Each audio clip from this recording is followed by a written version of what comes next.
What's up? In this tutorial we're going to go over Spry Accordion.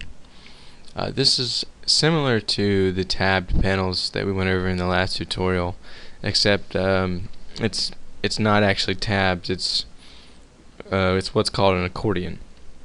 The difference between the two is well, it'll be visible whenever I show you in a second. But they are both actual tools that are used in a web page to display content and to organize it. Basically, you'll have, instead of here, we'll have accordions instead of tabs, and we'll have the same content, but we'll just be displaying it differently. So let's create one, and then this will make sense when I create it. So go over here inside of insert Spry and go to Spry Accordion,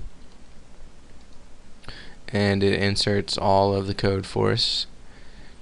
And you can see the difference between this one and the last one is that we had an owner list here before, and now we have divs, and we have the actual label for the div, or for the accordion, inside of the first and second div instead of all of the labels inside of the first owner list. So let's run this and I'll show you what it looks like. You see we have the label 1 and the content 1, and then when we click on label 2, it's going to move up and it's going to show us what's inside label 2, just like that. And you can create as many of these accordions as you need. It's just like you do in the last one. You go and you click on add, and it'll add it for you just like that.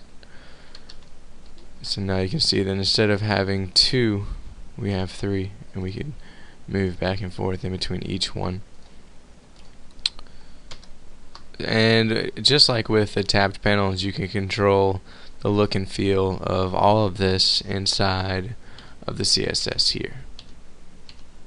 You can see all the different styles there, and feel free to go in and edit them and change it around so you can make it look exactly how you want to make it look.